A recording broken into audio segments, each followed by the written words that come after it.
అసలు చంద్రబాబు ఢిల్లీ వెళ్ళింది ఎందుకు? మిర్చి రైతుల కష్టాల గురించి కేంద్రంతో మాట్లాడడానికి కాదా? ఢిల్లీ సీఎం ప్రమాణ స్వీకారానికి వెళ్ళి మిర్చి రైతుల కోసం అన్నట్లు డప్పు కొట్టుకున్నారా? వర్చువల్ మీటింగులకే ఎందుకు పరిమితమయ్యారు? శివరాజ్ సింగ్ చౌహాన్ బాబుకు అపాయింట్మెంట్ ఇవ్వలేదా? లేకపోతే చంద్రబాబే అపాయింట్మెంట్ అడగలేదా? ఢిల్లీలో వ్యవసాయ శాఖ మంత్రిని కలవకుండానే బాబు ఎందుకు తిరిగొచ్చినట్టు? ఎల్లో మీడియాలో డప్పు తప్ప మిర్చి రైతు కోసం ఢిల్లీలో బాబు సాధించింది ఏంటి? మిర్చి రైతుల కోసం జగన్ రోడ్డెక్కగానే ఆందోళనతో బాబు ఢిల్లీ డ్రామా ఆడారా? నాఫెడ్ ద్వారా కేంద్రం మిర్చి కొనదని తెలిసే లేఖ పేరుతో నాటకం ఆడారా? వీడియో కాన్ఫరెన్స్లో మాట్లాడేదానికి ఢిల్లీ వరకు వెళ్లాల్సిన పనేంటి? అమరావతి నుంచి మాట్లాడి ఉంటే కనీసం ఆ ఫ్లైట్ ఖర్చులైనా మిగులుండేవి కదా. మ్యూజికల్ నైట్స్ తప్ప పవన్కు మిర్చి రైతులను కలిసేటటువంటి తీరికే లేదా? మోడీ వేసినటువంటి హిమాలయాల సెటైర్ పాపం పవన్కు అర్థం కాలేదా? పరిపాలన చేత కాకుంటే వెళ్ళి హిమాలయాల్లో సెటిల్ అవ్వాలని ఇండైరెక్ట్గా సూచించారా? చంద్రబాబు పవన్ కళ్యాణ్ ఎవరికి వారే డ్రామాలాడుతూ మిర్చి రైతుల కంట్లో కారం కొట్టారా? ఎస్, బాధ్యతారాహిత్యంగా వ్యవహరిస్తున్న కూటమి ప్రభుత్వం మిర్చి రైతుల కంట్లో కారం కొట్టింది. ఈ 10 పాయింట్లు వింటే అందులో వాస్తవమేంటో మీకే అర్థమవుతుంది. పాయింట్ నెంబర్ 1, గిట్టుబాటు ధర లేక మిర్చి రైతు విలవిలలాడుతుంటే మార్క్ఫెడ్ ద్వారా కొనుగోలు చేయకుండా చేతులెత్తేయడం రైతు కంట్లో కారం కొట్టడం కాదా?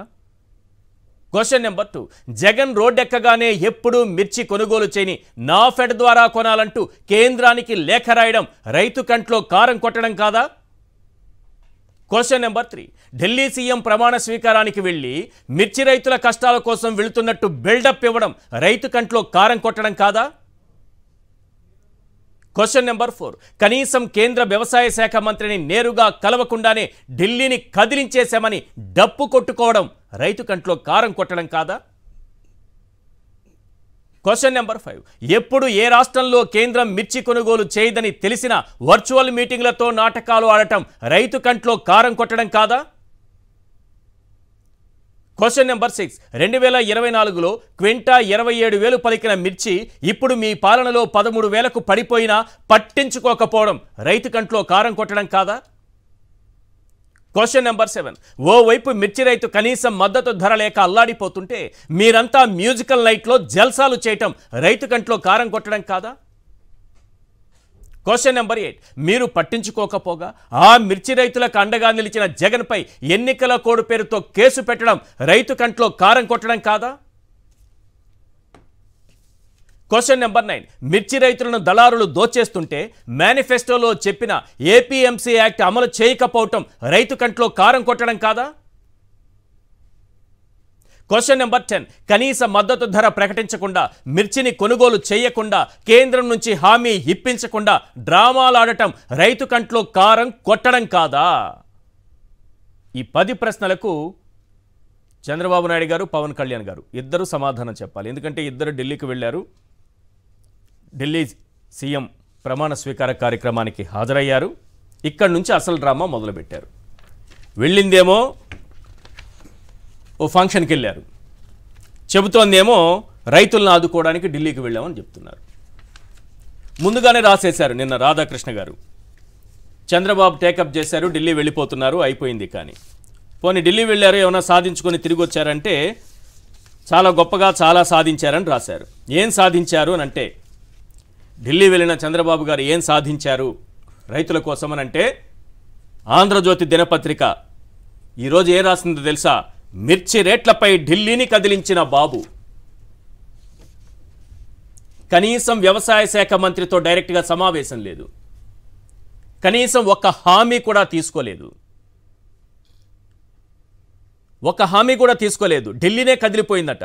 వర్చువల్ మీటింగ్కే ఢిల్లీ కదిలిపోతే డైరెక్ట్గా వ్యవసాయ శాఖ మంత్రిని కలిసి ఉంటే భూకంపం వచ్చేదేమో. మొత్తం ఢిల్లీ మొత్తం తలకిందులైపోయి ఉంటుంది. ఢిల్లీ కదిలిపోయింది. చంద్రబాబు నాయుడు గారు ఢిల్లీని కదిలించారు. బార్డర్లో నిలబడి ఇట్లా ఢిల్లీ ఆ గ్లోబల్ మ్యాప్ను అలా కదిలిస్తే అది కదులుండొచ్చు. ఓకే, మీరు రాసుకుంటే రాసుకున్నారు, చాలా గొప్పగా రాశారు.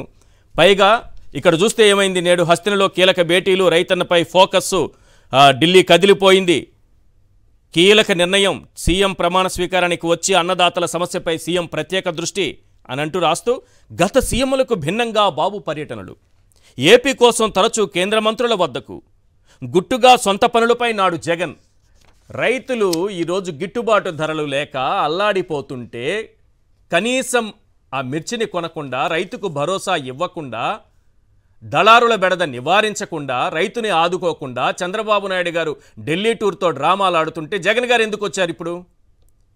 ఇప్పుడు ప్రభుత్వం ఏం చేస్తున్నదనేదే కదా రైతులకు కావాల్సింది. మళ్ళీ జగన్ అప్పుడు ఏం చేయలేదు, అప్పుడు ఊరికి అలా ఇలా వచ్చాడు, సొంత పనులపైన వెళ్ళొచ్చాడు. ఇప్పుడు ఎవరు అడిగారు అది? మిర్చి రేట్లు పై ఢిల్లీని కదిలించేశారు. ఇక్కడ జరిగింది ఏంటంటే నిన్న వెళ్ళారు, వర్చువల్గా మాట్లాడారు, ఈరోజు వచ్చేశారు. పైగా ఇక్కడ ఇంకొక మాట ఉంది, ఈయనకేమో హిమాలయాలకు వెళుతున్నారని మోడీ గారు చమత్కరించారంట పవన్ కళ్యాణ్ గారికి. ఆ సెటైర్ అర్థం కావట్లేదు పవన్ కళ్యాణ్ గారికి. విషయం ఏంటంటే పరిపాలన వదిలేసి రాష్ట్రంలో మిర్చి రైతులు ఆ విధంగా అల్లాడిపోతుంటే, అమ్మాయిల జీవితాలు తగలపడిపోతుంటే, మీరు చెప్పినటువంటి సుగాలి ప్రీతి కేసు టేకప్ చేయలేమని అసలే పూర్తిగా చేతులెత్తేస్తే సిబిఐ, మన పార్టీ నాయకులే అమ్మాయిల జీవితాలతో చెలగాటమాడుతూ ఉంటే, టీడీపీ నాయకులు యాసిడ్లు పోసి కత్తిపోట్లతో గురి చేస్తూ ఉంటే, మీరు ఈ వేషాలు వేసుకొని తిరగడం కంటే పోయి హిమాలయాల్లో సెటిల్ అయిపోయింది అని చెప్పినట్టుంది. పాపం పవన్ కళ్యాణ్ గారికి అది అర్థం కాక నవ్వుతున్నారు. హిమాలయాలకు వెళుతున్నారా అన్నారంట మోడీ గారు. ఎస్, హిమాలయాలకు వెళ్ళి ఇంకా అక్కడ సెటిల్ అయిపోవాల్సిందే. ఇప్పుడు మిర్చి రైతుల కష్టాలు పవన్ కళ్యాణ్ గారు ఈ వేషం ద్వారా జ్ఞానదృష్టి, దూరదృష్టి, దివ్య దృష్టితో చూసి ఇలా అని వాళ్ళ కష్టాలన్నీ తీరుస్తారా? కనీసం పరామర్శిస్తారా? వాళ్ళ గోడు వింటారా? ఈ రాష్ట్రంలో మహిళలకు జరుగుతున్నటువంటి అన్యాయం, దీనిపైన ఏమన్నా మాట్లాడుతారా? ఇవేవీ లేవు. దివ్య దృష్టితో ఏమైనా చేస్తానని పోనీ ఆ విధంగా అయినా చెప్తే ప్రజలు కొంతవరకైనా నమ్ముతారేమో. పైగా ఇదేమో అయిపోయింది పవన్ కళ్యాణ్ గారిది.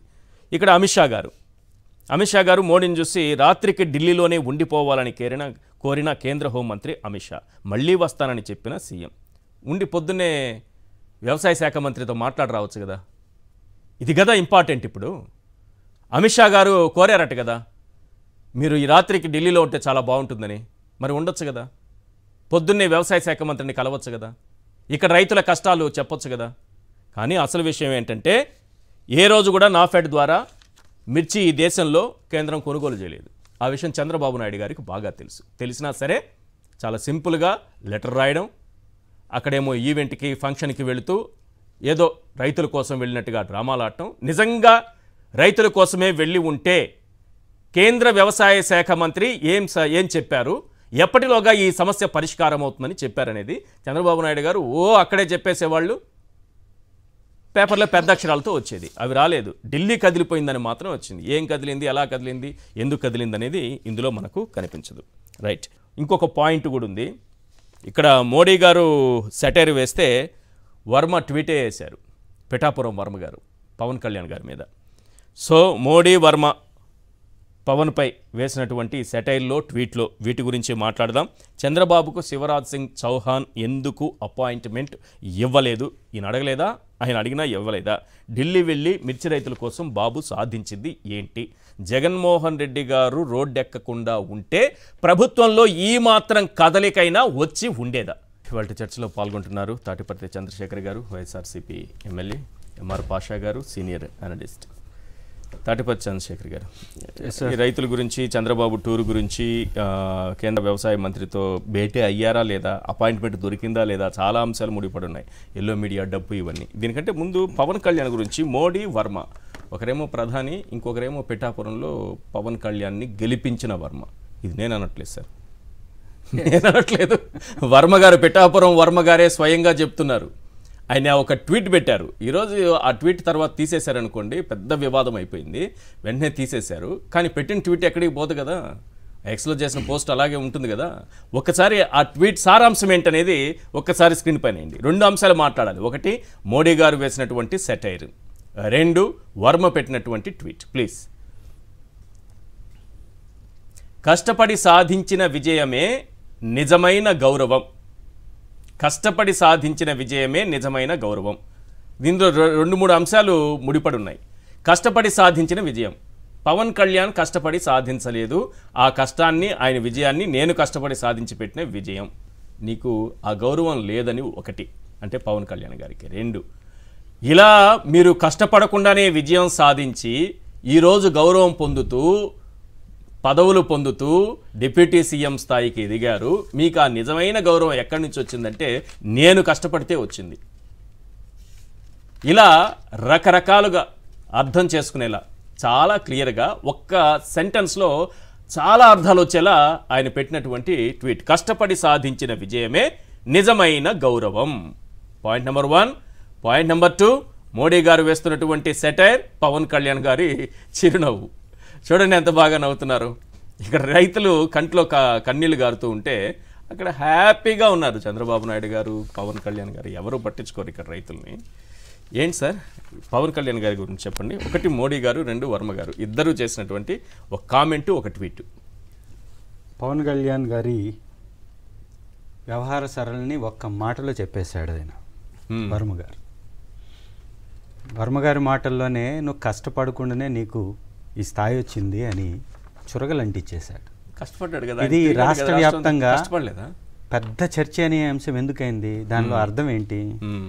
నేను కష్టపడితేనో తెలుగుదేశం పార్టీ ఓట్లు వేస్తానో లేకపోతే వైఎస్ఆర్ కాంగ్రెస్ పార్టీని మోసం చేస్తానో నువ్వు గెలిచావు, కష్టపడి గెలవలేదు అనే అర్థం ఉంది. అది అంతే కదా. అందుకే అంత ట్వీట్ అంత వైరల్ అయింది. పవన్ కళ్యాణ్ గారి విషయంలో ప్రతి ఒక్క సామాన్యమైనటువంటి వ్యక్తి యొక్క ఒపీనియన్ అదే. ఈ 9 నెలల్లో పవన్ కళ్యాణ్ గారు నిర్వహిస్తున్నటువంటి శాఖలో ఒక్కటంటే ఒక్కటి కూడా అభివృద్ధి కార్యక్రమం జరగలేదు. మొట్టమొదటిగా వారు వచ్చి రాని వెంటనే పంచాయతీరాజ్ వ్యవస్థలో అతి కీలకమైనటువంటి సర్పంచీల యొక్క స్థానాన్ని దిగజార్చేశాడు.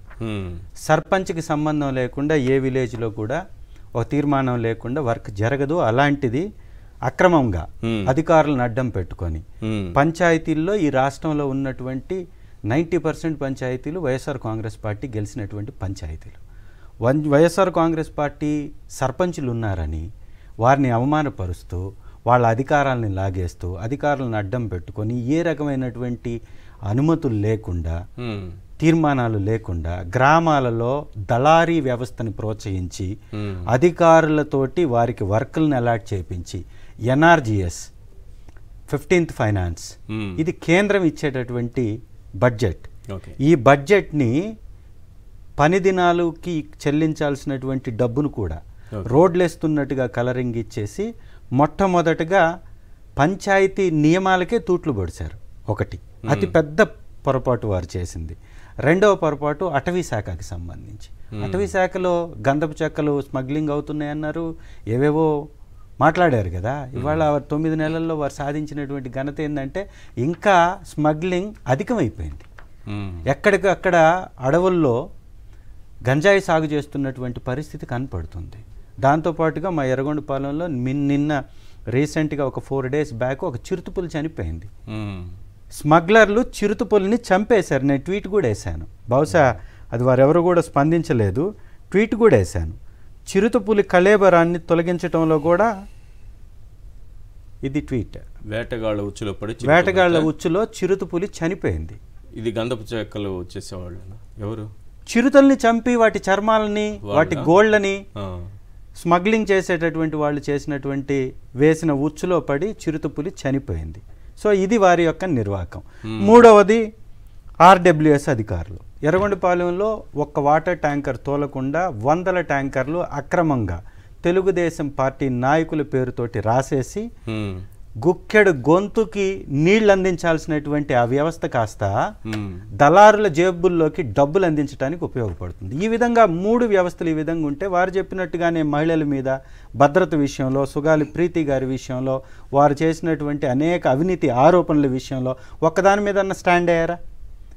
కుల మత రహిత రాజకీయాన్ని చేస్తానన్నాడు, చేశాడా? ఇవాళ మత రాజకీయాలని రెచ్చగొడుతూ బీజేపీకి దగ్గర కావడానికి బీజేపీ పార్టీని దాదాపు 15 సంవత్సరాల నుంచి గెలిపిస్తున్నటువంటి మోడీ గారు కూడా ఇన్ని వేషాలు వేసినట్టు లేడు. ఇన్ని విధాలుగా ఇట్లా రెచ్చగొట్టినట్టుగా లేరు.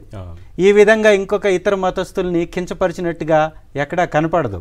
పవన్ కళ్యాణ్ గారు మాత్రం కుల మత రహిత రాజకీయం అని కుల మత రాజకీయాన్ని ప్రేరేపిస్తున్నాడు. దళితులు బీసీలు తనకు ఓట్లు వేయలేదు సార్. తనకు వచ్చినటువంటి 23 సీట్లు వీరు ఓట్లేస్తే కాదా వచ్చింది. మరి వారికి ఒక్కటి కూడా మంత్రి పదవి ఇవ్వలేదు అంటే బీసీల మీద, దళితుల మీద, మైనారిటీస్ మీద తనకున్నటువంటి ప్రేమేంటో, క్రిస్టియన్ల మీద, ముస్లింల మీద తనకున్నటువంటి వ్యతిరేకత ఏంటో తన చేష్టాల్లో కనపడట్లేదా? ఇది కాకుండా మహిళలు ఏకంగా తన పార్టీకి సంబంధించినటువంటి వ్యక్తే ఒక అమ్మాయి దగ్గర 1,30,00,000 కొట్టేసి రోజుకు ఒక అమ్మాయితో తిరుగుతా 400 మందితో అక్రమ సంబంధం ఉంది నాకు అంటే, అయ్యా నువ్వు కొంచెం ఏమనుకోకుండా పక్కన కూర్చో, నీకు తర్వాత మళ్ళీ లోపలికి తీసుకుంటాను అన్నట్టుగా అది కూడా విజ్ఞాపన పత్రం లాంటి అది మన కోసం పత్రాన్ని జనాల మీద రుద్దే ప్రయత్నం. అతనే హ్యాపీగా అన్ని మీడియా ఛానల్స్ కి వెళ్తున్నాడు, పార్టీ నాయకుడు గానీ ఇంకా ఏకంగా పవన్ కళ్యాణ్ గారిని బెదిరిస్తూ నా దగ్గర పెన్ డ్రైవ్ ఉంది, ఎక్కువ మాట్లాడితే దీన్ని బయట పెడతాను అంటున్నాడంట. అదే వ్యక్తి, అదే అమ్మాయి ఎవరైతే వారి మధ్యలో డిస్ప్యూట్ వచ్చిందో ఆ అమ్మాయి బయటకు వచ్చి మాట్లాడుతుంది. అంటే పవన్ కళ్యాణ్ గారు ప్రతి ఒక్కరు పెన్ డ్రైవ్ అది ఎవరి దగ్గర ఉందో తెలియదు, ఎవరు చూసారో తెలియదు, అందులో ఏముందో తెలియదు, ఆయన భయపెట్టాలంటే ప్రతి ఒక్కరు ఈ పెన్ డ్రైవ్ చెప్పేలా.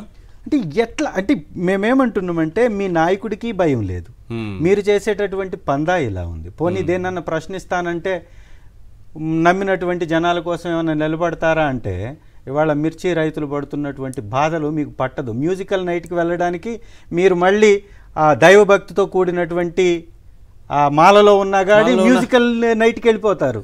ఎంత విచిత్రం! సనాతన ధర్మం చెప్తుందా అలాంటి మ్యూజికల్ నైట్లకి వెళ్ళమని? మిర్చి రైతు దాదాపుగా గతంలో ఒక ఎకరాకి 20 క్వింటాళ్ళు వచ్చేది సార్. పురుగుల మందులు సరిగా అందివ్వక, వర్షపాతం సరైన వర్షపాతం లేక దిగుబడి దాదాపుగా సగానికి తగ్గిపోయింది. అచ్చెన్నాయుడు గారు మొన్న మంత్రి గారు మీటింగ్ పెట్టి మాట్లాడుతున్నారు. నిజంగా చిన్నపాటి అవగాహన కూడా లేకుండా వారు నిస్సిగ్గుగా మాట్లాడుతున్నారు. గతంలో 2021లో వచ్చినటువంటి మిర్చి దిగుబడి ఎంతో ఒకసారి చూడండి అచ్చెన్నాయుడు గారు. ఆ రోజు మిర్చి దిగుబడి దాదాపుగా ఒక ఎకరానికి 20 క్వింటాళ్ళు వస్తే ఇప్పుడు ఒక ఎకరానికి 10 క్వింటాళ్ళు వస్తుంది. ఆ రోజు 21,000 రూపాయల పలికినట్టుగా మీ చంద్రబాబు నాయుడు గారు కేంద్రానికి రాసినటువంటి ఆ లేఖలోనే మిర్చి ధర గతంలో ఎలా ఉంది, ఇప్పుడు ఎలా ఉందనేది స్పష్టంగా కనపడుతుంది. 20,000 రూపాయలు ఒక కింటాకు వచ్చి 20 క్వింటాళ్ళు కానీ పండితే దాదాపు 4 లక్షలు ఎకరాకు వస్తుంది. అప్పుడయ్యే ఖర్చు ఎంత సార్? కింటాకి 1,00,000 రూపాయలు అయ్యేది, ఒక ఎకరానికి 1,00,000 రూపాయలు ఖర్చు అప్పుడయ్యేది దాదాపు 5 సంవత్సరాల క్రితం. ఇప్పుడు 1.5 లక్ష అవుతుంది. 5,500 రూపాయలు కేవలం మిర్చిని కొయ్యడానికి అవుతుంది. అది నార్మల్ మిర్చి అయితే. అదే తేజాస్ అనుకోండి దాదాపు 7,000 అవుతుంది. చిన్నగా ఉంటుంది కాబట్టి ఎక్కువ మంది లేబర్ పడతారు కాబట్టి ఎక్కువ ఖర్చు అవుతుంది. అంటే కింటాకి దాదాపుగా 10,000 ఖర్చు వస్తుంటే మీరు 10,000 ఇప్పించి మీరు 10 క్వింటాలే ఒక రైతుకి దిగుబడి వస్తే దాని అర్థం ఏంటండి? దాదాపు 50,000 నుంచి 1,00,000 రూపాయలు ఒక ఎకరానికి రైతు నష్టపోతుంటే పట్టించుకోనటువంటి ఈ నాయకులు ముగ్గురు మళ్ళీ పేరుకి డబ్బా కొట్టుకొని రాష్ట్రం అంతా తిరగడానికి, ఒకరు ఈ రాష్ట్రంలో ఈ మూలనుంటే ఇంకొక రాష్ట్రం, ఈ రాష్ట్రంలో ఇంకొక మూలన ఉంటారు, ఇంకొకరు మధ్యలో ఉంటారు. మధ్యలో ఉండేసి అమరావతికి కూతవేటు దూరంలో ఉన్నటువంటి మిర్చి రైతుని ఆదుకోలేనటువంటి పరిస్థితి. ఇవాళ మళ్ళీ వాళ్ళు ట్రోల్ చేస్తుంది ఏంది? ఏదో ఎలక్షన్ కోడ్ ఉల్లంఘించారంట. మీకు మ్యూజికల్ నైట్కి పోతే కోడ్ ఉల్లంఘన జరగదా? జరగదు. రాజకీయ ప్రేరేపిత వ్యాఖ్యలు చేస్తే కోడ్ ఉల్లంఘన లేదా? కేవలం ఒక అన్నదాతని ఆదుకోవడానికి అండగా నిలబడడానికి జగన్మోహన్ రెడ్డి గారు వెళితే ఇవాళ నాఫెడ్ ద్వారా గతంలో ఎప్పుడన్నా కొన్నట్టుగా లెటర్లు రాస్తాడు. నాఫెడ్ ద్వారా ఎప్పుడన్నా కొన్నారా? ఎప్పుడైనా మిర్చిని నాఫెడ్ ద్వారా కొన్నారా? మార్క్ఫెడ్ మీ చేతిలో పెట్టుకున్నటువంటి మార్క్ఫెడ్ని వదిలేసి దానికి 11,600 రూపాయలు కనీస ధర ఇవ్వాలి అని ఉద్యానవన అధికారులు జనవరిలోనే ప్రభుత్వానికి సిఫారసు చేశారు, నివేదిక ఇచ్చారు. దాన్ని పక్కన పెట్టి ఇవాళ ఒక రాజకీయ వేదికలో పాల్పంచుకోవటానికి వెళ్ళి రైతుల కోసం వెళ్ళినట్టుగా కలరంగిస్తున్నటువంటి ఈ ప్రబుద్ధుల్ని ఏమనాలి? మోడీ గారు చేసినటువంటి కామెంటు పవన్ కళ్యాణ్ గారి గురించి, అలాగే వర్మ గారు పెట్టినటువంటి పోస్ట్ ఏంటి ఇవి? మోడీ గారి కామెంట్ ఏంటి? హిమాలయాలకు వెళ్తున్నారా అని అడిగారు. మంచి సంభాషణ బానే ఉంది అని అనిపించింది, తమాషాగా ఉంది. మోడీ గారి కామెంట్ లో కూడా, మోడీ గారి కామెంట్ లో గానీ వర్మ గారు చేసినటువంటి ట్వీట్ లో గానీ కామన్ పాయింట్ ఒకటే, పండ్లు మానేసి పనికిమాలిన తరంగా తిరుగుతున్నారు మీరు, కనీసం బాధ్యతల్ని గుర్తించండి అని చెప్పినట్టుగా. అంత లోతైన అర్థం ఉందా? ఇదేగా మరి ఎవరు పని ఇంత లోతైన ఇప్పుడు బాధ్యతలు లేనటువంటి వాళ్లే కదండి హిమాలయాల్లో వెళ్ళేసి విశ్రాంతి తీసుకుంటారు. మీరు రాష్ట్ర బాధ్యతలు కలిగి ఉన్నటువంటి వారిని హిమాలయాలకు వెళ్ళమని నరేంద్ర మోడీ గారు ప్రధానమంత్రి గారే అన్నారంటే మీరు ఎలా కూడా ఈ శాఖల్ని నిర్వహించట్లేదు కాబట్టి ఆ పనన్నా చేయమని చెప్పినట్టుగా ఉంది తప్ప ఇంకొకటి ఏం కనపడుతుంది మీకు? మీరు చెప్పింది కరెక్టే, ఎందుకంటే వారి మాటలను యథాతథంగా నేను చెప్తున్నాను. అంటే ఈనాడు దినపత్రికలో వచ్చింది, ఉన్నది ఉన్నట్టే చదివి వినిపిస్తున్నా. హిమాలయాలకు వెళ్ళాలనుకుంటున్నారా? అక్కడికి వెళ్ళడానికి ఇంకా చాలా సమయం ఉంది. మీరు ఇప్పుడు ప్రజల కోసం పనిచేయాలి. అంటే పని చేయట్లేదు, ఇవన్నీ వదిలేసి ఓకే ఇవన్నీ వదిలేసి మీరు హిమాలయాలకు వెళ్ళాలనుకుంటున్నారా? ఏంటది ఇవన్నీ వదిలేసి? సార్ ఇది ఏవన్నీ వదిలేసి పరిపాలన మొత్తం వదిలేసి ఎందుకు సార్? ఉన్నమాట అంటే ఉలికిపాటు ఎందుకు? ఉన్నదే రాశారు. ఎలా పొగబెట్టాలి పవన్ కళ్యాణ్ గారికి? అంటే ఈ వేషం కాదు ఇంపార్టెంట్, పాలన ముఖ్యం అని చెప్పాలనుకున్నారా? ఒక్క నిమిషం. ఇవాళ చంద్రబాబు నాయుడు గారికి ఏదో ఒక విధంగా ఉపయోగపడేటటువంటి వార్తలే వారు రాస్తూ ఉంటారు. అవును. మార్గదర్శి కేసులో 1000 కోట్ల పైచిలకు ఆస్తుల అటాచ్మెంట్ చెయ్యకూడనట్టుగా, దానిలో ఎలాంటి సాక్ష్యాలు లేవన్నట్టుగా సిఐడి వారే అదనపు డీజీ గారి దగ్గర ఒక నివేదికను పెట్టారు. అవును. అదే నివేదికని హైకోర్టుకు కూడా సమర్పిస్తున్నారు. అంటే దాని అర్థం ఏంటి? ఎలాంటి అవకతవకలు మార్గదర్శిలో జరగలేదు, ఒకవేళ జరిగినా గానీ దానికి సంబంధించినటువంటి ఆధారాలు ఏమీ లేవు కాబట్టి ఇది మనం సిఫారసు చేసి ఆ కేసును కొట్టేయాలి అని. కొట్టేస్తే లాభం జరిగేది ఎందుకు? ఎవరికి? ఈనాడుకి లాభం జరిగినప్పుడు ఏం చేయాలి వారు? జరుగుతున్నటువంటి వాస్తవాలని బయటపెడుతూ, పవన్ కళ్యాణ్ గారి విధి విధానాలని బయటపెడుతూ, పవన్ కళ్యాణ్ గారి ఫెయిల్యూర్ని తెలుగుదేశానికి అంది వచ్చేలాగా ఆర్టికల్ రాయడం, ఇదే కదా వారు చేస్తున్నటువంటి పని. సో పవన్ కళ్యాణ్ గారు స్పష్టంగా ఫెయిల్ అయ్యారనేది వారి మాటల్లో కనపడుతుంది, వారి చాతల్లో కూడా. చంద్రబాబు ఢిల్లీ టూరు, అక్కడ కేంద్ర మంత్రితో ఎందుకు ఆయన అపాయింట్మెంట్ కూడా తీసుకోలేదు, ఎందుకు కలవలేదు అనేది కూడా మాట్లాడదాము. సార్ మీరు చెప్పండి పాషా గారు, నాకు ఈ పాయింట్ చెప్పండి. మోడీ గారు కామెంటు, వర్మ పెట్టినటువంటి ఎక్స్పోస్ట్. పవన్ కళ్యాణ్ అందరికీ నమస్కారం అండి. సార్ ఇక్కడ ముందు వర్మ గారు పెట్టినటువంటి పోస్టు, కష్టపడి సాధించిన విజయమే నిజమైన గౌరవము అని చెప్పేసి, ఇందులో మీరు వెతికితే ఒక 100 అర్థాలు ఉన్నాయి.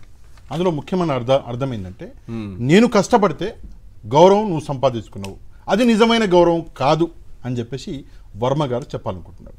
అందరికీ తెలుసు, పిఠాపురం ఎమ్మెల్యేగా గెలిచింది పవన్ కళ్యాణ్ గారు అయినా సరే, గెలిపించింది మాత్రం వర్మ గారు.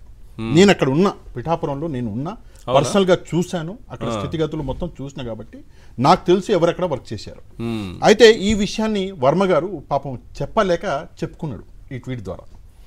దీనికి ఒక ఉదాహరణ చెప్తాను. అంటే ఎందుకు చెప్పాడు దానికి కారణం కూడా చెప్తా. కారణం ఏంటంటే, గెలిచిన తర్వాత తనకేదో చేస్తాను అని చెప్పేసి పవన్ కళ్యాణ్ గారు హామీ ఇవ్వడము, గెలిచిన తర్వాత 9 నెలలైనా సరే తనకేది చేయకుండా తన అన్నకి ఈరోజు మంత్రి పదవి కోసం పవన్ కళ్యాణ్ గారు పడే పాటలు చూస్తే, అరే నేను కదా నా సీట్ త్యాగం చేసి నేను ఇచ్చింది, నాకేమన్నా నువ్వు చేయాలి కదా, నాకు చేయకుండా నువ్వు మీ అన్నకి, మీ కుటుంబానికి, మీ మిత్రులకి అందరికీ చూసుకుంటే మరి నేను ఎటుపోవాలి అని చెప్పేసి తన బాధ చంద్రబాబు నాయుడు గారికి కూడా అర్థం అవ్వాలి, పవన్ కళ్యాణ్ గారికి కూడా అర్థం అవ్వాలి, ప్రజలకు కూడా అర్థం అవ్వాలని చెప్పేసి పాపం ఆయన ఈ ట్వీట్ పెట్టుకున్నాడు. సరే అది వేరే విషయం, కొంచెం అది కూడా ఎన్నికల ప్రచారం చేస్తున్నటువంటి వీడియో కూడా పెట్టారు.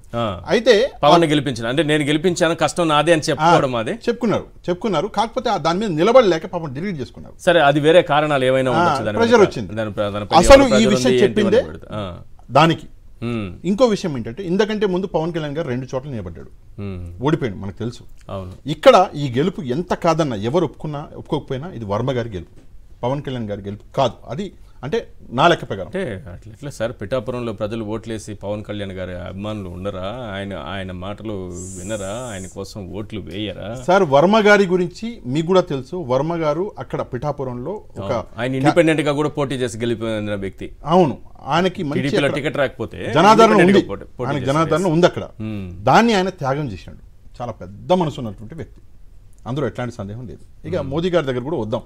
కుమారుడి లైఫ్ కూడా కొంచెం ప్రమాదంలో పెట్టినట్టే, ఆయన తన కుమారుడి లైఫ్ కూడా ప్రమాదంలో పెట్టినట్టు కోసం త్యాగం. ఇంకో విషయం సార్, కొన్ని విషయాలు మన సాక్షిలో కూడా వచ్చినాయి.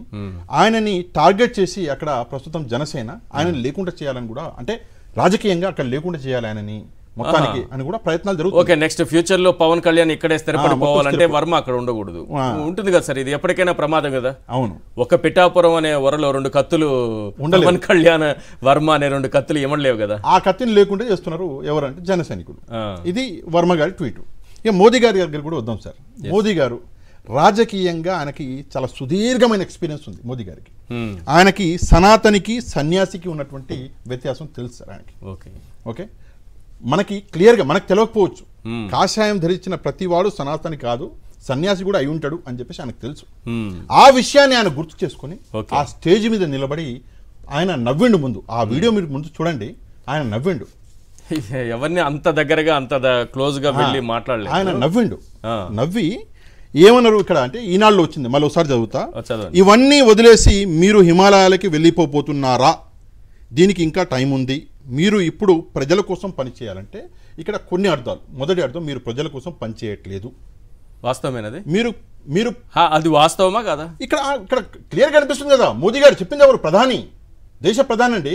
పవన్ కళ్యాణ్ పని చేయట్లేదని తేల్చేసినట్టే కదా. ఆయన చెప్పినట్టే, మీరు పని చేయట్లేదండి ప్రజల కోసము, హిమాలయాలకు తర్వాత మీరు వెళ్ళొచ్చు, మిమ్మల్ని ప్రజలు నమ్ముకున్నారు, ఓట్లు వేసారు, మీ వేషాల తర్వాత పరిపాలన చేయండి, 23 సీట్లు ఇచ్చారు మీకు, మిమ్మల్ని డిప్యూటీ సీఎం చేసే ప్రజల కోసం పనిచేయండి సార్, ఇవన్నీ పనులు తర్వాత చేసుకోవచ్చు, 2029లో మీరు ఓడిపోతే దాని తర్వాత మీకు చాలా టైం ఉంటుంది, అప్పుడు మీరు మొత్తం గుళ్ళు తిరగవచ్చు అని చెప్పేసి చెప్పగానే మోదీ గారు చెప్పేసాడు. ఇక్కడ ఇంకో విషయము, మనం ప్రధాని గురించి మాట్లాడుతున్నాం. ఆయన ఇన్ఫర్మేషన్ లేకుండా ఇది మాట్లాడాడు. ఆయన ఎక్స్పీరియన్స్ మనం చూడాలి, ఆయన ఒక ప్రధానిని కూడా చూడాలి. ఆయనకి అన్ని విషయాలు తెలుస్తున్నాయి, రాష్ట్రంలో ఏం జరుగుతుంది, రాష్ట్రంలో ఎట్లా రాజకీయాలు మారుతున్నాయి అన్న విషయం ఆయనకు తెలుస్తున్నది. అందుకే మోదీ గారు ఈ మాట అన్నారు. రెండో విషయం ఏంటంటే సార్, కొంచెం ఒక చిన్న విషయం కొంచెం డీటెయిల్గా చెప్తాను నేను. సరే, రాజకీయాలు కూడా మాట్లాడు కాబట్టి ఎందుకని చెప్పేసి పవన్ కళ్యాణ్ గారు ఎందుకు ఇప్పుడు ఈ గుళ్ళ ఎంట తిరుగుతున్నాడు, ఎందుకని కాషాయం తెలుస్తున్నాడు, దీని వెనకాల కారణం ఏముంటుంది సార్? 55 సంవత్సరాలు వచ్చేంత వరకు కూడా ఆయనకి దేవుడి మీద భక్తి అన్నది మొదలవ్వలేదు. ఇప్పుడు ఎందుకు సడన్ గా మొదలైంది, దీని వెనకాల కారణం ఏంటి అన్న దాంట్లో కూడా విశ్లేషిస్తే ఒక ఇంపార్టెంట్ విషయం బయటపడుతుంది. ఏంటి అంటే, బీజేపీ ఎన్నో నెంబర్లో ఉంది? 4వ నెంబర్లో ఉంది. మొదటి స్థానం వైసీపీ, 2 టీడీపీ, 3వది జనసేన, 4వది బీజేపీ 3 అవ్వాలంటే ఏం చేయాలి? అవ్వలేదు, ఎంత కష్టపడ్డా అవ్వలేదు. అవ్వాలి అంటే జనసేనని కలుపుకుంటేనే 3 అవుతుంది. జనసేనని కలుపుకోవాలి, జనసేన బీజేపీలో విలీనం అవుతుంది. ఎవరు ఒప్పుకున్నా ఎవరు ఒప్పుకున్నా అది నిజం, అది ఫ్యూచర్లో జరుగుతుంది. అంతే, అందులో ఎట్లాంటి డౌట్ లేదు. అంటే తాను బీజేపీలో ప్రజారాజ్యం కాంగ్రెస్ లో విలీనం సేమ్ సార్, అది ఆల్రెడీ చరిత్ర ఉంది. ఒక్కసారి జరిగిన తర్వాత అదే తప్పు మళ్ళీ చేస్తారా సార్? కానీ ఈసారి ఈయన ఏం చేస్తున్నాడో అది చూడండి. ఈసారి ఇప్పటికే ఆ విమర్శ ఉంది కదా, వీళ్ళని నమ్ముకొని ఓట్లు వేస్తే తీసుకెళ్లి కాంగ్రెస్ పార్టీలో చేస్తారనేది ఒకటి ఉంది కదా. తమ్ముడు కూడా అలాగే చేస్తాడు, బీజేపీలో కలుపుతాడు.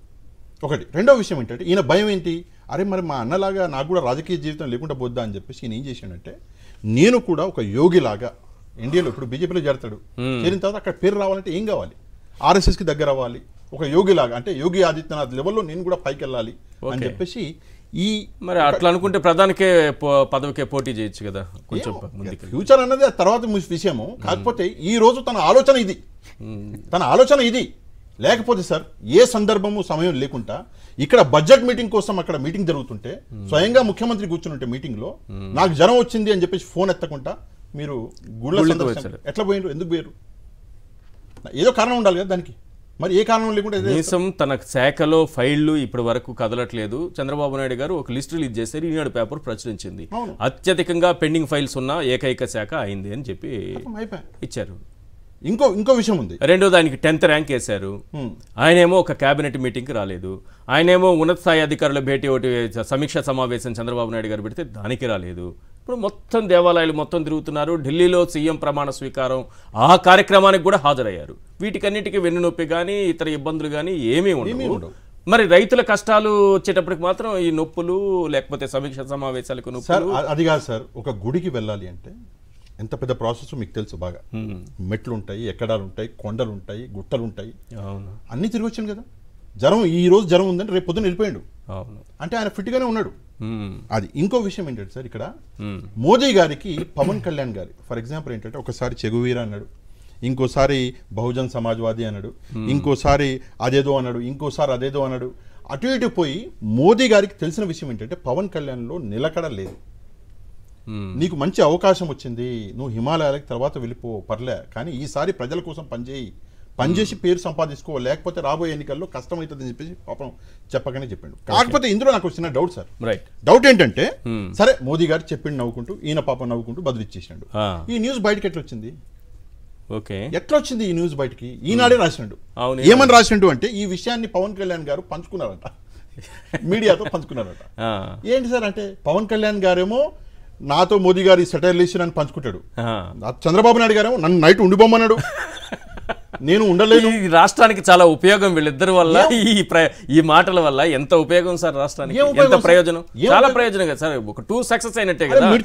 హిమాలయాలకు వెళ్ళొద్దని ఆయనకి చెప్పారు, రాత్రికి ఎక్కడే ఉన్నానని ఈయనకి చెప్పారు. ఎంత ఉపయోగం రాష్ట్రానికి కోసం. శివరాజ్ సింగ్ చౌహాన్ నువ్వు కలవాలి, అది నీ బాధ్యత, కర్తవ్యం. కలవకుండా పిట్ట కథలు చెప్తుంటే అవి మనం విని ప్రజలందరూ మనము మా చంద్రబాబు నాయుడు గారిని మోదీ గారు ఉండిపోమన్నాడంట, నైట్ డిన్నర్ చేసి ఇక్కడ పండుకో, పొద్దున బొద్దులే అన్నాడంట అని చెప్పేసి మనం అందరము అంతా పడుకోనైనా పొద్దున్నే శివరాజ్ సింగ్ చౌహాన్ కలిసి రావచ్చు కదా. అదే అంటున్నాను నేను. మీరు వెళ్ళిన అసలు పనేంటి? సరే అక్కడ వెళ్ళారు, మీ పని చూసుకున్నారు, కొత్త ముఖ్యమంత్రి, ఓకే. చివరిగా సార్ ఒక విషయం ఏంటంటే ఇక్కడ మనం ఆలోచించవలసిన విషయం, పవన్ కళ్యాణ్ అయినా సరే మన చంద్రబాబు నాయుడు గారు అయినా సరే అక్కడికి వెళ్ళారు, ప్రమాణ స్వీకారానికి వెళ్ళారు. మీరు అది చేసుకుని వచ్చుంటే మిమ్మల్ని ఇంతగా ప్రశ్నించవలసిన, కానీ మీరు మిర్చి రైతులకి మేము న్యాయం చేసేస్తాం, మేము అది చేసేస్తాం అని పేపర్లలో వాళ్ళ పచ్చ మీడియా. కానీ ఈ గెలుపు ఎవరిది సార్? మీరు చెప్పండి నాకు, గెలుపు ఎవరిది? ఈ రోజు ప్రతి మిర్చి రైతు ఈ గెలుపు ఎవరిది? ఒకవేళ జగన్మోహన్ రెడ్డి అనే వ్యక్తి అక్కడికి రాకపోయి ఉంటే వీళ్ళు నిద్ర లేచే వాళ్ళ? ఆ ప్రశ్నకు సమాధానం చెప్పండి. జగన్మోహన్ రెడ్డి గారు అక్కడికి వెళ్ళి అక్కడ మిర్చి రైతులతో మాట్లాడితే మొత్తం వీళ్ళ కుర్చీలు కదిలిపోయినాయి. ఇంకో విషయం చెప్తాను మీకు, సరే 100 మంది 100 ట్రోల్ చేసుకోవచ్చు, అక్కడ ఎవరు రాలేదు, వాళ్ళు వచ్చిన వాళ్ళు అందరూ వైసీపీ వాళ్ళు అది ఇదని కొంతమందితో మాట్లాడించారు, అవి సోషల్ మీడియాలో నడుస్తున్నాయి. నేను నిజం చెప్తాను మీకు, ఇంటెలిజెన్స్ రిపోర్ట్ అనేది ఉంటుంది. ఆ ఇంటెలిజెన్స్ రిపోర్ట్ చంద్రబాబు నాయుడు గారికి అందింది. ఇది జెన్యూన్ క్రౌడ్, ఈ జెన్యూన్ క్రౌడ్ ప్రజలలో కోపం పెరిగింది. అది కాదు, నేను ఇంకొక పాయింట్ చెప్తున్నాను. ఇప్పుడు పార్టీలో జరుగుతున్నటువంటి చర్చ, టీడీపీకి సంబంధించి ఒక వ్యక్తి చెప్పింది ఏంటంటే, ఇచ్చిన సమాచారం ఏంటంటే, జగన్ గారు అనుకున్నది సాధించగలిగారు, కనీసం మనం ఏదో చేయబోతున్నాం రైతులకు అనేది చెప్పడంలో కూడా ఫెయిల్ అయ్యామని చంద్రబాబు నాయుడు గారు గట్టిగా అందరికీ వార్నింగ్ ఇచ్చారట. సార్ చేయబోతున్నాము వార్నింగ్, కనీసం మీరు చెప్పడంలో ఫెయిల్ అయ్యారు, ఆయన సక్సెస్ అయిపోయింది, పై చేయి సాధించారని చంద్రబాబు నాయుడు గారే చెప్పారనేది పార్టీలో ఒకటి. చెప్పడంలో ఫెయిల్ అయ్యారు చంద్రబాబు నాయుడు గారు చెప్పారు కదా. చంద్రబాబు నాయుడు గారిని సూటిగా ప్రశ్నిస్తున్నా, ఏం చెప్పాలి? నువ్వు ఒక 1% చేస్తే ఆ 1% మార్కెటింగ్ చేసుకోవచ్చు, నువ్వేం చేయలేదు కదా. పాపం వీళ్ళు మాత్రం మీ స్టాఫ్ ఏం చెప్పుకుంటారు? ఏం జగన్మోహన్ రెడ్డి ఏం చేయలేదు, జగన్మోహన్ రెడ్డి పెట్టారు కదా అచ్చెన్నాయుడు గారు, జగన్మోహన్ రెడ్డి గారు ఏం చేయలేదు, నువ్వేం చేస్తావో చెప్పవా అంటే అది చెప్పలేదు. సార్ సింపుల్ గా ఒక ప్రశ్న సార్, ఇదంతా కాదు 2022, 23 20,500 రూపాయలు ఉండే మిర్చి ప్రైజ్, 23, 24 ఏముంది సిచ్యువేషన్? ఈ రోజు ఎట్లుంది సిచ్యువేషన్? 13,000 దాకా ఉంది. 13,000, 12,000, 11,500, 11,500, 10,000 రూపాయలు నార్మల్ మిర్చి, 12,000 రూపాయలు తేజాస్ ఉంది. ఇప్పుడు ప్రైస్ పడిపోయింది. 24,000 ఉన్నటువంటి తేజాస్ 24 అంటే సగానికి సగం 50% పడిపోయినట్టే. 50% రేటు చంద్రబాబు నాయుడు గారు ఇచ్చిన కేంద్ర వ్యవసాయ శాఖ మంత్రికి పంపిన దీంట్లో లెటర్ లోనే ఉంది కదా విషయం. సార్ సింపుల్ ఒక విషయం సార్, పంటల విషయంలో వైఎస్ఆర్ కాంగ్రెస్ పార్టీ ఆర్బీకేల ద్వారా అత్యుత్తమమైన విత్తనం దగ్గర నుంచి కొనుగోలు మద్దతు ధర వరకు ఇచ్చింది, ఇన్పుట్ సబ్సిడీ ఇచ్చింది, ఉచిత పంట బీమా ఇచ్చింది, 7,380 కోట్లు కేంద్రం ఎంఎస్పి అయినటువంటి పెసర, మినప, కంది, మిర్చి ఇలాంటి పంటలకి ఎంఎస్పి పంటలకి 7,380 కోట్ల రూపాయలు వెచ్చించి ధరల్ని కల్పించింది. 65,000 కోట్ల రూపాయలు ఖర్చు చేసి దాదాపు ధాన్యాన్ని పర్చేస్ చేసింది. వైఎస్ఆర్ కాంగ్రెస్ పార్టీ రైతుల పట్ల ఎంత చిత్తశుద్ధితోటి, ఎంత బాధ్యతతో వ్యవహరించిందని చెప్పడానికి ఇంతకు మించినటువంటి ఉదాహరణ లేనే లేదు. ఇవాళ చంద్రబాబు నాయుడు గారు ఉచిత బీమా తీసేశాడు, ఈ క్రాప్ తీసేశాడు, ఎక్కడ ఏ పంట జరుగుతుందో ఎవరికి తెలియనటువంటి పరిస్థితి, దిగుబడి ఎంత వస్తుందో ఒక ఎకరానికి ఎవరికి తెలియనటువంటి పరిస్థితి. ఈ దిగుబడిని బట్టే కదా సార్ లాభ నష్టాలు నిర్ణయించబడేది. మీరు చెప్పిన పాయింటే ఒకసారి అంటే చంద్రబాబు నాయుడు గారు రాసినటువంటి లేఖలో ఉన్నదే వాళ్ళకి అటాచ్ చేసి పంపించిన దాంట్లోనే ఉంది. ఎప్పుడెప్పుడు మిర్చి ధర క్వింటాకి ఎంత ఉందనేది చాలా క్లియర్గా ఇందులో రాశారు. 1/1/2024 నుంచి పెట్టారు ఇందులో. ఓకే, ఒకసారి చూపించరా. 22,500 ఇది కేంద్రానికి చంద్రబాబు నాయుడు గారు పంపించిన లెటర్లోని సారాంశంలోని అంశమే. ఇదేం మనం సృష్టించిన లెక్కలు కాదు. 1/1/2024 ఒకసారి చూడండి, 22,500 ఉంది. ఇదే ఈ చివరిది ఒక్కసారి చూపించండి. చంద్రబాబు నాయుడు గారి పీరియడ్ వచ్చేటప్పటికి ఇప్పుడు 13,000 ఉంది. 13,000 చూపిస్తున్నారు. ఇది పరిస్థితి. అత్యధికమైన ధర 27,000 రూపాయలు కూడా మిర్చి తేజాస్ పలికింది సార్. ఇది ఆ డేట్ నుంచి ఒక్కొక్క సమయంలో ఒక్కొక్క రేట్ ఉంది. గతంలో పంట దిగుబడి ఎలా వచ్చిందనేది ఈ క్రాప్ చేసింది వైఎస్ఆర్ కాంగ్రెస్ పార్టీ మా ప్రభుత్వంలో జగనన్న గారి సారథ్యంలో. అప్పుడు దాదాపుగా 20 క్వింటాళ్ళు వచ్చినటువంటి ఎకరా కూడా ఉంది. ఇప్పుడెంత 10 క్వింటాళ్ళు కూడా ఎకరాకి రావట్లేదు కదా. సగానికి సగం దిగుబడి పడిపోయింది, సగానికి సగం మద్దతు ధర పడిపోయింది. రెండు విధాల రైతుకి చెంపదెబ్బ గోడ దెబ్బ రెండు తగిలినాయి.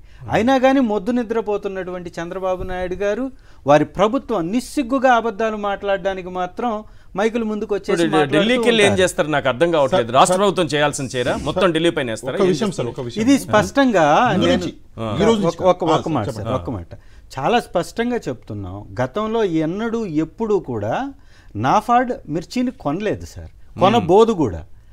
మార్క్ఫెడ్ రాష్ట్రానికి సంబంధించి రాష్ట్ర ప్రభుత్వ చేతిలో ఉండే మార్క్ఫెడ్లో రాష్ట్రం మద్దతు ధర ఇచ్చి కొనుగోలు చేయాలి తప్ప నాఫెడ్ చేయదు. ఇది కావాలని ఒక పొలిటికల్ డ్రామా, రైతులకి మరో ఆశ కల్పించేటటువంటి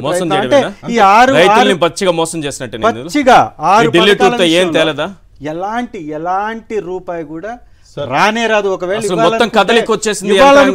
ఇవ్వాలనుకుంటే 1,20,000 కూడా మాట్లాడతానన్నారట మోడీ గారు. ప్రజలని రైతులని మభ్య పెట్టాలి, ఇప్పుడు ప్రస్తుతం ఉన్నటువంటి సమయాన్ని గడపాలి, టైం వేస్ట్ చేయాలి అన్న ఒక ఉద్దేశంతో సార్ ముందు నుంచి కూడా చంద్రబాబు నాయుడు గారికి అదేంటో సార్ ఆయన జాతకంలో ఉందో ఎట్లుందో తెలియదు. రైతు వ్యతిరేకి వ్యవసాయం దండగా అన్నాడు అంటేనే వ్యవసాయం దండగా అని మాట్లాడారంటే రైతుల పట్ల తన వైఖరి ఏంటో స్పష్టంగా చెప్పకనే చెప్పారు. రైతుల మీద గుర్రాలతోటి తొక్కించినటువంటి అది బషీర్బాగు ఏదైతే ఉందో ఆ రోజు నుంచి సార్ రాజశేఖర రెడ్డి గారు అప్పుడే చెప్పారు సార్, ప్రపంచంలో అంటే భారతదేశంలో ఏ ముఖ్యమంత్రి కూడా వ్యవసాయం దండగా నోడు లేడు, నువ్వు మొదటి వ్యక్తివయ్యా అని చెప్పేసి రాజశేఖర రెడ్డి గారు చెప్పినటువంటి విషయం. ఆ రోజు బషీర్బాగ్ సంఘటన నిజంగా సిగ్గుచేడు. ఆ రోజు నుంచి ఈ రోజు వరకు ఏముందిలే బియ్యం కదా తెప్పించుకుందాం యాంచో అన్నాడు, ఏదో కంట్రీ నుంచి. ఏముంది గోధుమలా తెప్పించుకుందాం యాంచో, మనకు అవసరమా, మనకంతా ఐటీ కావాలి అన్నాడు. మరి ఈ రోజు రైతుల్ని మభ్యపెట్టి 20,000 ఇస్తా అని చెప్పేసి మంచిగా దువ్వి నువ్వేం పెట్టినవు బడ్జెట్లో, మొన్న పెట్టిన దాంట్లో 10,000 కోట్లు అవసరం అయితే 1,000 కోట్లు పెడతాం. ఆ 1,000 కోట్లలో పావుల ఖర్చు పెట్టలే మళ్ళీ, అది కూడా చూడండి. ఇప్పుడు రేపు రాబోయే బడ్జెట్ లో కూడా చూడండి రైతులకి మంచిగా పెడతాడు, మరి ఖర్చు ఎంత పెడతాడో దేవుడికి ఎరక. ఈ 1,000 కోట్లు ఏమైపోయింది, పోయినట్టేనా? ఏముంది సార్, పావుల పెట్టిన ఖర్చు చూపించండి, ఇవ్వలేదు.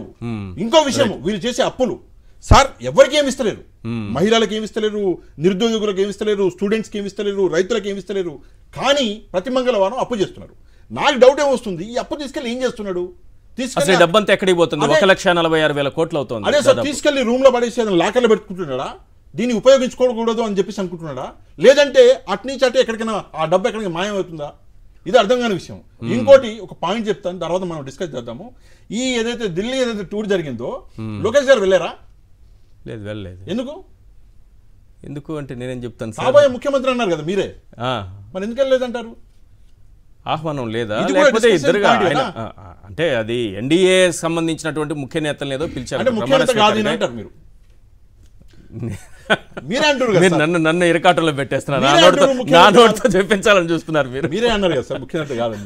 సార్ ఒక ఇంపార్టెంట్ విషయం, రైతుల పట్ల ఏ విధమైన దగా వ్యవహారాన్ని ఈ కూటమి ప్రభుత్వం వ్యవహరిస్తుందో ప్రకాశం జిల్లా, అనంతపురం, బాపట్ల, చిత్తూరు, కర్నూలు లాంటి ప్రాంతాల్లో ఎక్కువగా ఈ పంటల మీద ఆధారపడ్డ రైతాంగం ఎక్కువగా ఉంటుంది.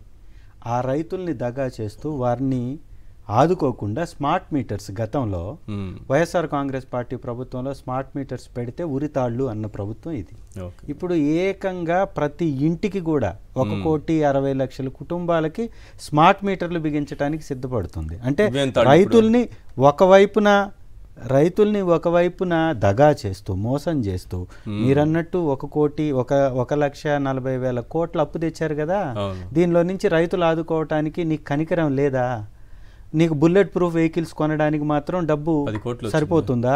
10 బుల్లెట్ ప్రూఫ్ వెహికల్స్ వాడిని 20 కోట్ల రూపాయలు పై చిలుకు ఖర్చు పెట్టి 10 బుల్లెట్ ప్రూఫ్ వెహికల్స్ కొంటున్నారు. దాంతో పాటుగా మద్యం వ్యాపారులకి ధరలు లేవంటే 15% పెంచాడు. అంటే రైతులకు ధరలు లేవు అంటే పెంచవా? మద్యం ధరలు కదా జగన్ మా మందుబాబుల కడుపు కొడుతున్నావు ధరలు పెంచి ఏదో అన్నారు. ఇది ఎంత అట్లా కాదు కడుపు కొట్టడం ఏంటి? ఇది ఎంత విచారకరం సార్. అన్నం పెట్టే రైతుకి సున్నం పెడుతూ, అన్నం పెట్టే రైతుని దగా చేస్తూ, వారికి మద్దతు ధర లేదు అంటే సెటైర్లు వేస్తూ, వారిని దగా చేస్తూ, మందు ధరలు మళ్ళీ ఇంకో 15% పెంచడం ఏంటి? అంటే మందు వ్యాపారం చేసేటటువంటి మీ తెలుగుదేశం నాయకులకి లాభాల కోసం తెలుగుదేశం ఇన్ఛార్జీలు 50,000 ఒక్కొక్క షాపు మీద నెలవారీ వసూళ్లు చేయటం కోసం 15% ప్రజాధనాన్ని దుర్వినియోగం చేస్తావా? 16,000 మంది చిన్న స్థాయి కుటుంబాల్లో ఉద్యోగాలు చేసే 16,000 మందిని ఆ ప్రభుత్వ దుకాణాల్లో పనిచేసే వాళ్ళని తొలగించి ఆ విధంగా దగా చేశారు. ఇప్పుడు 15% పెంచి ఈ విధంగా దగా చేస్తున్నారు. రైతులకు మద్దతు ధర లేకుండా ఆ విధంగా ఉచితాలు ఇవ్వకుండా అసలు ఎలా పేదవాడు బతకాలి, పేదవాడి యొక్క జీవితం ఎలా కొనసాగాలి? ఇది ప్రభుత్వంలో ఉన్నటువంటి ప్రతి ఒక్కరు ఆలోచించాల్సినటువంటి అవసరం ఉందా లేదా? ప్రభుత్వంలో ఉన్న మంత్రులు ఈ బాజా భజంత్రీలు వసూలు వాయించడానికి బయటకు వచ్చేసి ప్రెస్ మీట్లు పెడుతున్నారు కదా. అసలు పట్టెడు అన్నం తినడానికి పేదవాడు ఏం చెయ్యాలి? మద్యాన్ని వ్యాపారం మీరే కొల్లగొట్టేస్తున్నారు, ఇసుక వ్యాపారం మీరే కొల్లగొట్టేస్తున్నారు, పేదవాడికి ఇచ్చేటటువంటి ఉచిత బియ్యాన్ని కూడా దళారులు పందికొక్కుల్లాగా మెక్కివేస్తూ ఒక్కొక్క నియోజకవర్గంలో 50 లక్షలు వసూలు చేస్తున్నారు నెలకి.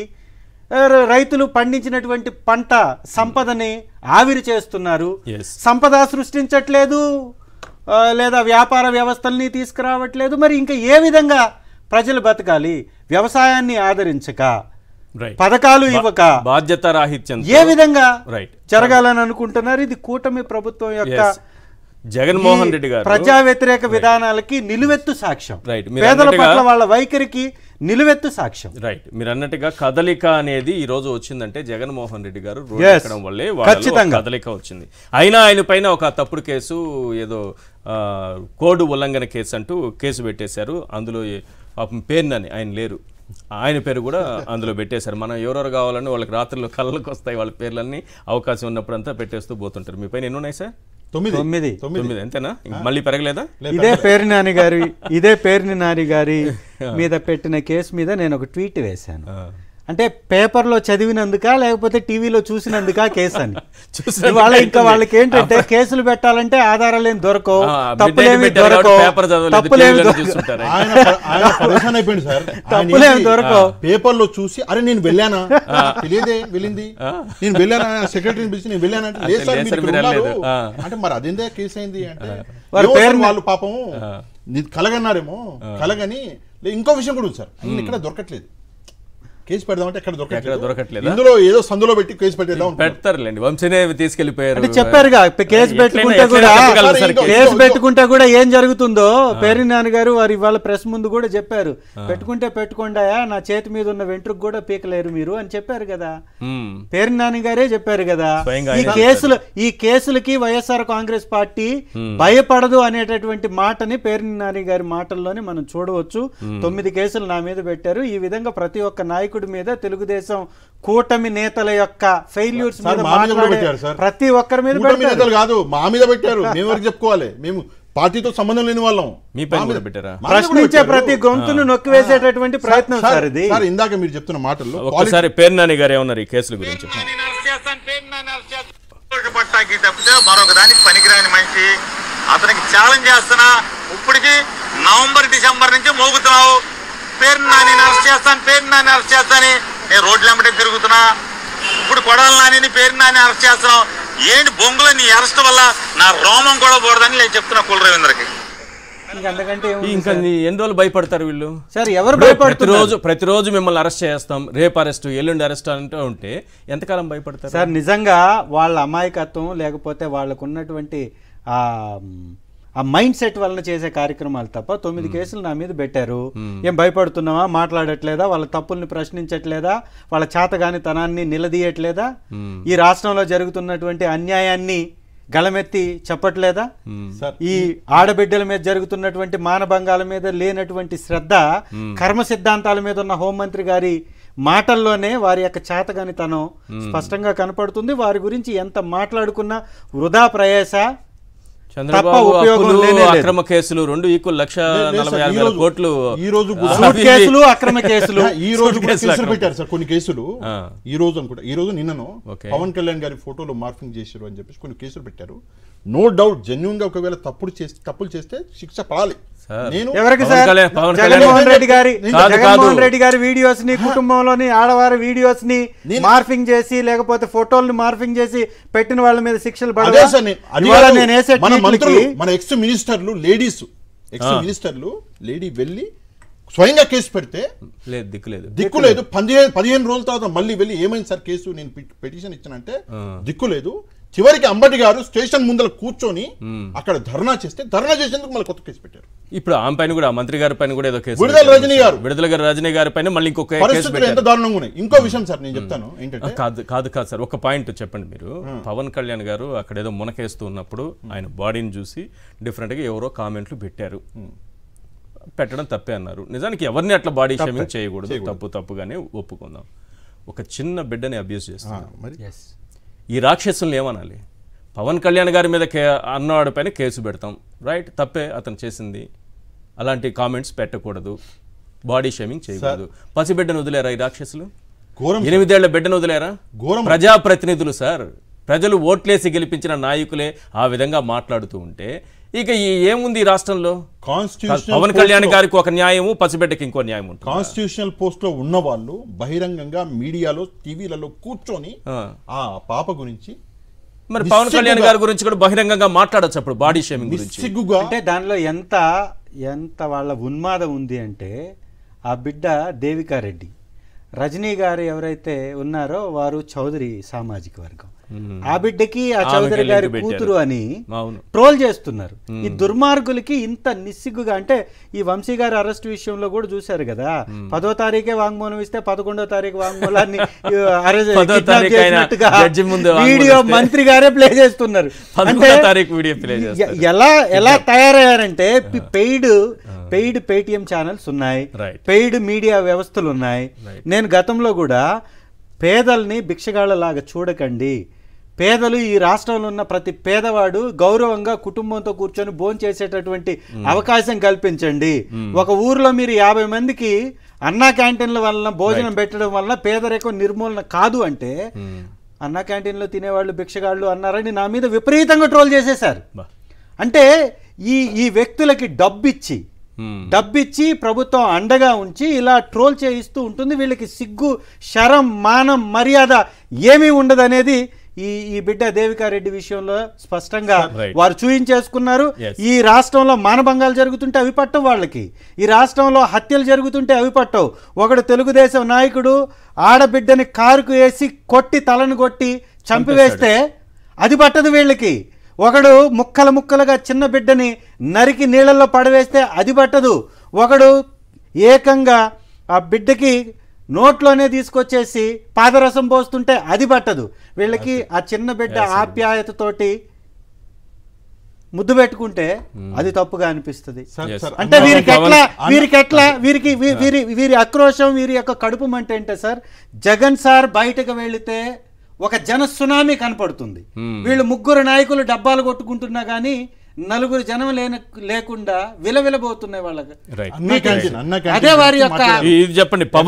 పవన్ కో న్యాయం, పసిబిడ్డకో న్యాయం. అదే సార్ నేను వస్తున్నాను. పవన్ కళ్యాణ్ గారికి సమయం తక్కువ, తప్పకుండా అన్నా క్యాంటీన్ గురించి ఒకటి మాట్లాడారు సార్. అన్నా క్యాంటీన్ లో మీరు పెట్టే 50-100 రూపాయల భోజనం 100 మందికి పెడతారు కదా, ఆ స్థితులు అట్లనే ఉంచాలనేది మీ ప్రయత్నం. ఆ స్థితులను మార్చాలంటే ఎడ్యుకేషన్ సిస్టమ్ ని మార్చాలన్న ప్రయత్నం జగన్మోహన్ రెడ్డి. ఇక ఈ పాపకి పవన్ కళ్యాణ్ గారు సార్ ఇక్కడ కాన్స్టిట్యూషన్ అనేది హక్కులు ప్రతి ఒక్కరికి ఒకటే, చిన్న పిల్లలకి ఎక్కువ ఉన్నాయి హక్కులు.